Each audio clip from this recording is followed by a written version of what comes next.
श्री हनुमान जन्म की कहानी। राम भक्त हनुमान बल बुद्धि तथा विद्या के स्वामी है। कहा जाता है कि देवताओं में उन्हें सदैव अजर तथा अमर रहने का वरदान प्रदान किया है।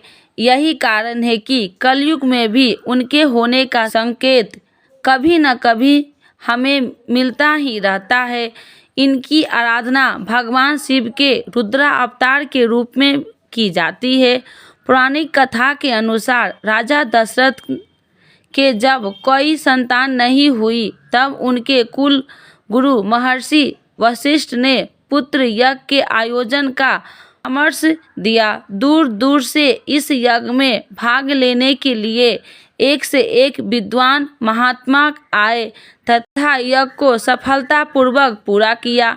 यज्ञ की समाप्ति के बाद उसी कुंड में अग्नि से देव अपने हाथ में प्रसाद रूपी खीर को लेकर प्रकट हुए और प्रसाद को राजा की तीनों रानियां रानी कौशल्या, सुमित्रा तथा कैकेयी को बांट दिया। कौशल्या तथा रानी कैकेयी ने तो अपना अपना भाग खा लिया, किंतु जैसे ही सुमित्रा ने अपने हिस्से का प्रसाद उठाया तभी अचानक आकाश से गरुड़ पक्षी आया और उस प्रसाद को अपनी चोंच में दबाकर पुनः आकाश की ओर उड़ गया। ठीक उसी समय एक पर्वतीय स्थान पर महारानी अंजना पुत्र प्राप्ति हेतु तपस्या कर रही थी। वह प्रसाद गरुड़ से छूटकर उनकी गोद में आ गिरा। अंजना को लगा कि यह उनकी तपस्या का फल है। उन्होंने उस प्रसाद को ईश्वर का आशीर्वाद समझकर उसे खा लिया, जिससे उन्हें हनुमान जी पुत्र रूप में प्राप्त हुए। उधर सुमित्रा को निराश देखकर रानी कौशल्या तथा कैकेयी ने रानी सुमित्रा को अपने प्रसाद में से थोड़ा थोड़ा भाग दिया।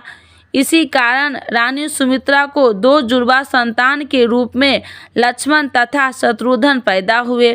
साथ ही राजा दशरथ की रानी कौशल्या को श्री राम तथा कैकेयी के भरत पुत्र रूप में प्राप्त हुए।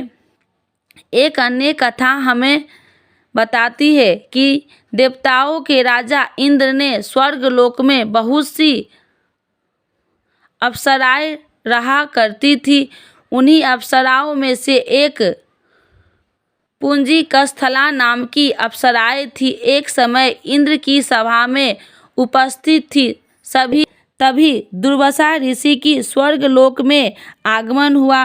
देवराज इंद्र तथा ऋषि दुर्वासा के बीच बात चल रही थी कि अप्सरा पुंजिकस्थला अपने चंचल स्वभाव के कारण एक स्थान पर न रहकर इधर उधर आ जा रही थी। उसने दुर्वासा ऋषि को क्रोध में आ गया और अपने ध्यान से विघ्न पड़ने के कारण उन्होंने पुंजिका स्थला को वानरी के जाने को श्राप दिया। ऐसा सुनते ही वह रोने लगी तथा क्षमा याचना करने लगी।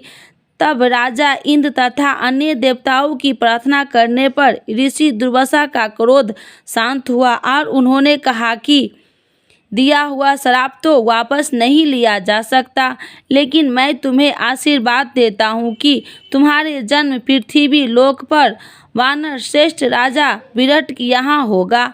तुम अपनी इच्छा के अनुसार जब चाहोगी अपना रूप भी बदल सकोगी और भविष्य में तुम महापराक्रमी,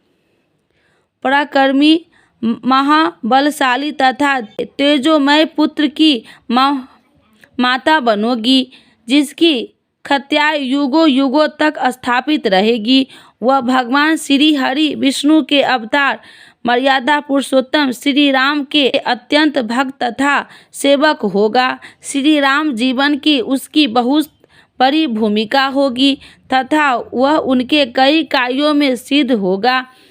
उसी श्राप के परिणाम स्वरूप पुंजिकस्थला का जन्म मृत्यु लोक में राजा विराट के यहाँ पत्नी के गर्भ से हुआ था तथा उनका नाम अंजना रखा गया। अंजना जब विवाह योग्य हो गई तो राजा विराट ने वानर राज केसरी से उनका विवाह करा दिया, जिसके पश्चात श्री हनुमान जी का जन्म हुआ। जिस समय भगवान श्री राम अपना वनवास खत्म करने पुस्तक यान से वापस अयोध्या लौट रहे थे, तब उन्होंने हनुमान जी से माता अंजना के दर्शन की इच्छा प्रकट की। तब सभी माता अंजना के दर्शन को गए तथा श्री राम ने ऐसे तेजस्वी पुत्र को जन्म देने के लिए अंजना माँ की प्रशंसा की। इसी तरह एक कहानी और भी है।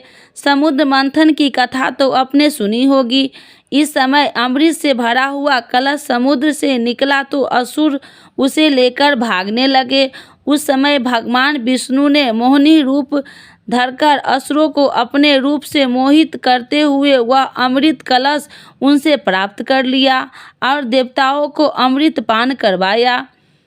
राहु नामक एक असुर ने धोखे से एक देवता का रूप धारण कर अमृत पी लिया था, लेकिन वह अमृत उसके गले के नीचे उतरने से पहले ही विष्णु जी अपने सुदर्शन चक्र से उसका गला काट दिया। तब वे राहु केवल धर अमर हो गया। कहते हैं कि श्री हरि विष्णु का वह रूप इतना सुंदर था कि भगवान शिव ने जब वह रूप देखा तो वे भी मोहित हो गए और उनका तेज संकलित हो गया। भगवान शिव ने उस तेज को संभाल पाना किसी भी वश में नहीं था। सभी देवता विचार करने लगे कि इस तेज का क्या किया जाए। तभी सभी देवताओं की सलाह मानकर विष्णु जी ने इस तेज को धारण करने की क्षमता प्रदान करते हुए तपस्या कर रही थी अंजना के गर्भ में स्थापित कर दिया, जिससे शिव जी के 11वें रुद्रावतार के रूप में महाबलशाली श्री हनुमान जी का जन्म हुआ। तो दोस्तों, कैसी लगी आपको हमारी यह जानकारी? ज़रूर बताएं ताकि हम इसी तरह आपकी अन्य जानकारी से आपको अवगत कराते रहे। हमारी व्यवसाय को सब्सक्राइब करें और हाँ, इस पोस्ट को शेयर करना न भूलें। हनुमान जी की जय, विष्णु भगवान की जय, श्री राम जी की जय।